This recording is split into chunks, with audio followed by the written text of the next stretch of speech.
Liebe werdende Mama, die neue S3-Leitlinie zur vaginalen Geburt am Termin ist im Januar 2021 erschienen und bietet einen neuen, aktualisierten Leitfaden für Hebammen und Gynäkologen für die Klinikgeburt. In diesem Video habe ich mir weitere wichtige Punkte zur vaginalen Untersuchung, Baden mit offener Fruchtblase, Interventionen, Pressen und Dammschnitt herausgesucht.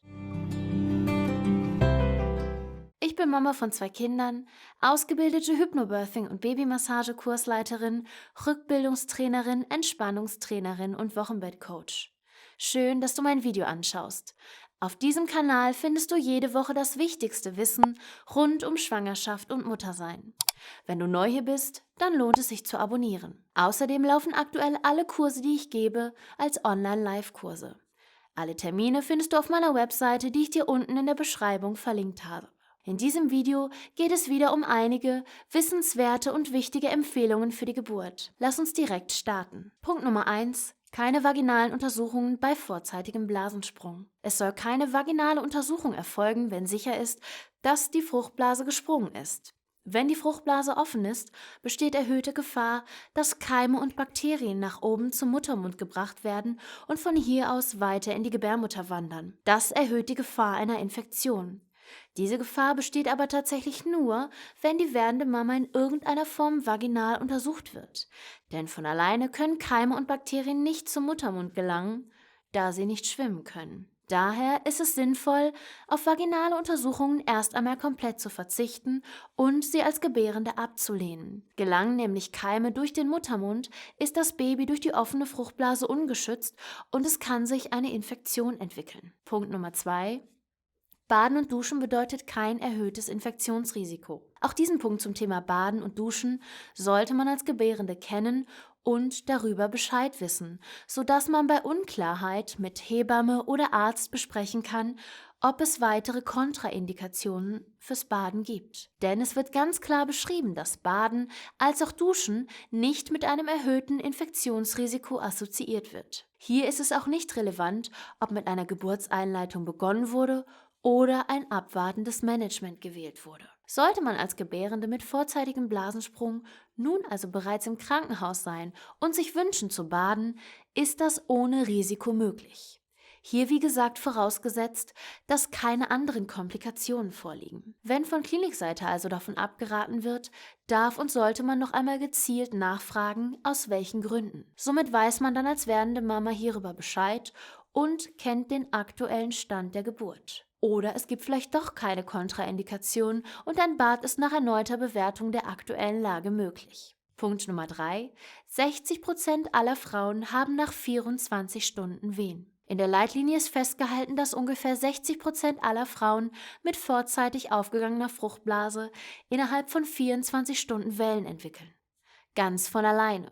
Nach Ablauf dieser 24 Stunden soll den Frauen eine Einleitung angeboten werden. Dieser Punkt ist also für die 40% der Frauen interessant, die nach 24 Stunden keine Wellen haben und gerne noch weiter abwarten möchten. Hier wird empfohlen, dass vom Krankenhaus eine Einleitung angeboten wird. Dabei kommt es natürlich auf die aktuelle Verfassung von dir und deinem Baby an. Geht es euch gut? Ist es vielleicht möglich, sogar noch ein wenig länger zu warten, sich zu entspannen und auszuruhen oder sogar zu schlafen? Denn in der Leitlinie steht ganz klar angeboten, nicht angeraten. Hier kommt es dann, wie gesagt, auch in dieser Situation wieder einmal auf deine individuellen Umstände an. Ein kleiner Tipp: In einer solchen Situation sind Entspannungsübungen, zum Beispiel aus dem Hypnobirthing, von großem Vorteil, denn sie helfen dir zu entspannen und somit Endorphine und Oxytocin freizusetzen. Punkt Nummer 4. Eine vaginale Untersuchung zu Beginn der Geburt kann hilfreich sein. Unter anderem auf der Seite 55 und 56 der Leitlinie geht es um vaginale Untersuchungen während der Geburt. Hier wird beschrieben, dass eine Untersuchung hilfreich sein kann, aber auch, dass die untersuchende Person sich sicher sein soll, dass diese Maßnahme wirklich erforderlich ist. Denn im Weiteren wird erläutert, dass eine vaginale Untersuchung sehr unangenehm für die Gebärende sein kann. Ein wichtiger Punkt, denn er stellt noch einmal klar heraus, dass die vaginale Untersuchung keine sogenannte Routinemaßnahme sein sollte, die einfach bei jeder Frau nach ein und demselben Schema durchgeführt wird.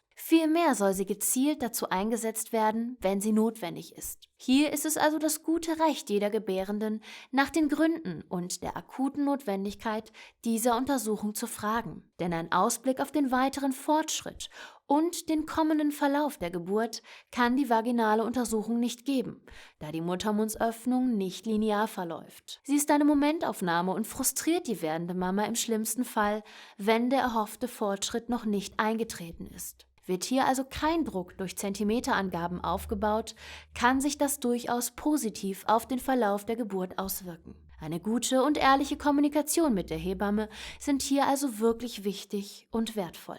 Punkt Nummer 5. Geht es Mutter und Kind gut, sollen keine Interventionen angeboten werden. Dieser Punkt bezieht sich auf die Eröffnungsphase, also wenn der Muttermund bereits weiter als 4 bis 6 Zentimeter geöffnet ist. In der Leitlinie wird hier ganz klar und deutlich empfohlen, der Gebärenden keine Interventionen anzubieten. Wieso kann das so wichtig sein?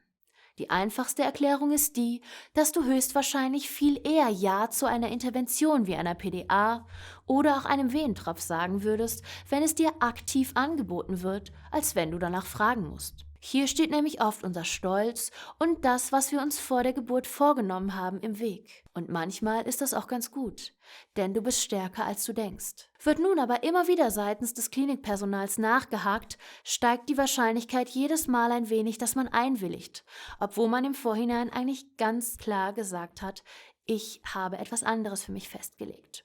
Denn mal ehrlich, wer sagt an einem warmen Sommertag Nein zu einem Eis, wenn alle bereits eins in der Hand haben und es so verlockend aussieht? Punkt Nummer 6.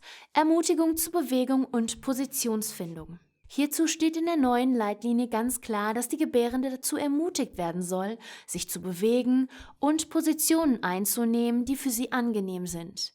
Außerdem soll sie aktiv bei der Einnahme der gewählten Position unterstützt werden. Auch hierbei handelt es sich wieder um einen kurzen und knappen, aber sehr wichtigen Punkt. Denn leider ist die Geburt aus Rückenlage die Position, die sich in unserer Gesellschaft als Standard für die Geburt eingeschlichen hat. Und für viel zu viele Frauen scheint das die einzig logische Geburtsposition zu sein. Die wenigsten Frauen wissen leider, wie unvorteilhaft es ist, während der Geburt auf dem Rücken zu liegen. Denn dadurch können Becken und Steißbein sich nicht frei bewegen und weiten, bzw. nachgeben, um dem Baby Platz zu machen. Der Raum für den Kopf des Babys wird künstlich begrenzt. Im schlimmsten Fall führt dieses selbstgemachte Problem dazu, dass die Geburt stagniert oder sehr mühselig wird. Bist du also in Bewegung, kannst du die Geburt optimal unterstützen. Dieser Punkt bezieht sich übrigens auf die Phase der Geburt, in der sich der Muttermund von ungefähr 6 cm komplett öffnet. Dann einige Seiten weiter in der Leitlinie, auf der es bereits um die Empfehlung in der Geburtsphase geht, gibt es einen ähnlichen Punkt bezüglich der Geburtsposition. Auch hier wird noch einmal ausdrücklich darauf hingewiesen, dass die Gebärende dazu angehalten werden soll, die Rückenlage zu vermeiden und eine Position einnehmen soll, die sie als angenehm empfindet. Wie kann man das ganz simpel in einem Satz zusammenfassen? Geburt ist Bewegung. Punkt Nummer 7. Vom eigenen Pressdrang leiten lassen.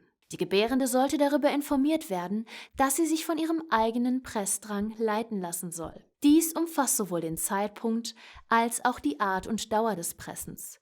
Es gibt keine Evidenz guter Qualität dafür, dass angeleitetes Pressen einen positiven Effekt auf das Geburtsoutcome hat. Auch dieser Punkt ist meiner Meinung nach wieder ein sehr wichtiger Punkt, den wirklich jede Gebärende kennen und verinnerlicht haben sollte. Denn auch das angeleitete Pressen ist, wie das Gebären auf dem Rücken, eine veraltete Methode, die nachweislich keinen positiven oder förderlichen Effekt auf die Geburt hat, aber immer noch praktiziert wird. Oftmals hat das forcierte Pressen leider zur Folge, dass die werdende Mama so sehr verkrampft und unter Anspannung steht, dass der Beckenboden so hart und unnachgiebig wird, dass das Baby Probleme hat, durch den Beckenboden hindurchzukommen. Folgt man aber den Signalen des eigenen Körpers und lässt ihn die Führung übernehmen, funktioniert das in der Regel ohne große Probleme. Denn der Körper weiß instinktiv und intuitiv, was zu tun ist. Punkt Nummer 8. Kein routinemäßiger Dammschnitt. Eine routinemäßige Episiotomie während einer sogenannten spontanen vaginalen Geburt soll nicht durchgeführt werden. Auch hierbei handelt es sich ganz klar um einen wichtigen Punkt. Denn der routinemäßige Dammschnitt ist schon länger bekannterweise veraltet und bringt der frisch gebackenen Mama im schlimmsten Fall zusätzliche Probleme im Wochenbett. Denn eine Dammnaht im Wochenbett kann schmerzhaft sein, dich einschränken und im schlimmsten Fall Probleme beim Verheilen bereiten. Daher ist es vollkommen in Ordnung, im Vorgespräch zur Geburt als auch während der Geburt noch einmal klar zu sagen, dass man keinen vorsorglichen Dammschnitt möchte und auch, dass man darüber informiert werden möchte, sollte ein Dammschnitt nötig sein. Auch diese 8 Punkte der Leitlinie haben wieder ganz klar gezeigt, dass die Kommunikation mit dem Klinikpersonal, das während der Geburt anwesend ist und die Geburt betreut, überaus wichtig ist, um Fragen zu klären, Dinge festzulegen und im ständigen Austausch mit dem Geburtsteam zu sein. So bist du als auch dein Partner gut informiert und könnt eure Geburt aktiv mitgestalten. Es gibt noch einige letzte wichtige Punkte in der neuen Leitlinie, auf die ich im letzten Video zur S3-Leitlinie gerne eingehen möchte. Schau also nächste Woche auf jeden Fall wieder vorbei. Um noch mehr Mamas auf dieses wichtige Thema aufmerksam zu machen, gib diesem Video ein Like und teile es. Abonniere den Kanal und läute die Glocke, damit du kein weiteres Video mehr verpasst. Und hier habe ich außerdem 2 weitere Videos, die für dich auch interessant sein könnten. Bis zum nächsten Video. Deine Marie.